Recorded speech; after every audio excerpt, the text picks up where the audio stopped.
Alaska Governor Sarah Palin speaking here tonight. Everyone wondering, will she stick to policy or will she address some of the questions that have arisen about her?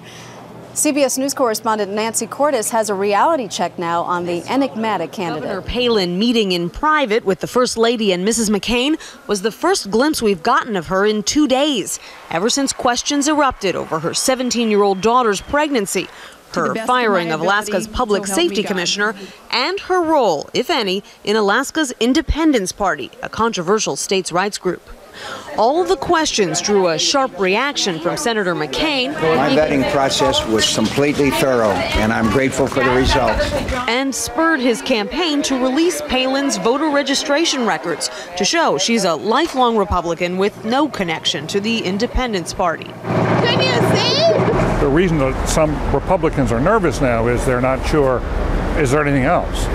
Are there going to be any other rude surprises? There won't, claims a senior official close to the vetting process who tells CBS News Palin was among 21 potential VP picks. The campaign began vetting as early as May. The list was eventually narrowed down to 6, who underwent even more scrutiny.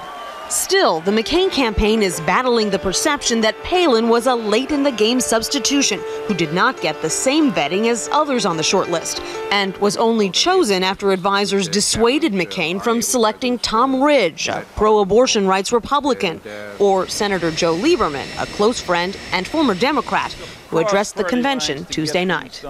The truth is, she is a leader we can count on to help John shake up Washington. Nancy Cordes, CBS News, St. Paul, Minnesota. Joining us now from Anchorage, Alaska for an exclusive interview is Kristan Cole, who is a longtime close friend of Governor Sarah Palin. Kristan, good morning and thanks for joining us. Good morning, Maggie. When's the last time that you spoke with your good friend? Well, actually, she and I have been exchanging messages via BlackBerry ever since she flew down there last week. Can you give us an idea of what she's going through? Well, the governor's very, very proud to be on the ticket with Senator McCain, and she's thrilled to be there. And tonight I think she's going to make us all proud. What about with all the scrutiny involving her daughter's pregnancy, her background, her experience? How is she handling that?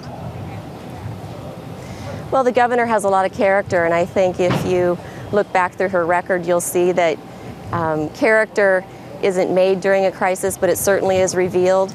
And the governor's been through a lot of different crises in her life, and what I think you're seeing is she has rock solid character.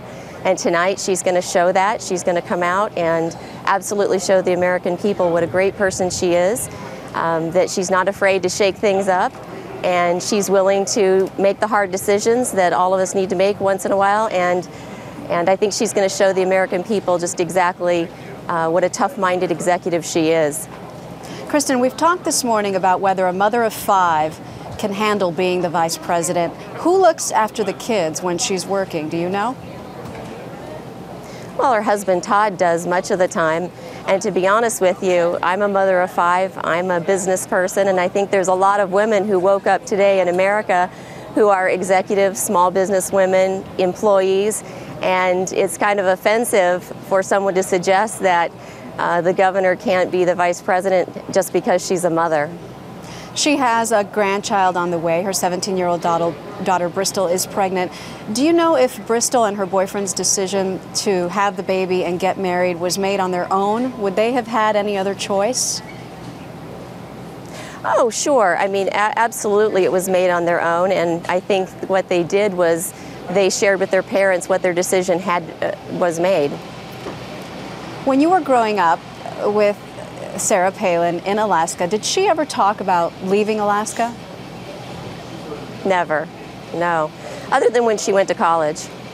So how do you think she'll manage moving to D.C. and leaving behind the life that she's always known, if it should come to that? Well, the governor has a heart for the people, and so if it takes her to Washington, D.C. for a period of time in order to make the changes that are necessary for our country, that's exactly what she'll do. Will she survive in Washington when she's been so literally far removed? Oh, absolutely. The governor is no lightweight by any stretch of the imagination. She's taken on the good old boys many, many times, and this will not be anything that she hasn't done before, and she will go at it with the tenacity and with the determination that we're all very proud of her for doing here in Alaska. And I think the American people will be thrilled to see just what kind of grit this woman has. You having a viewing party tonight with a bunch of friends? Absolutely. We're going to be thrilled to watch her. I can't wait. All right. Kristan Cole, thanks.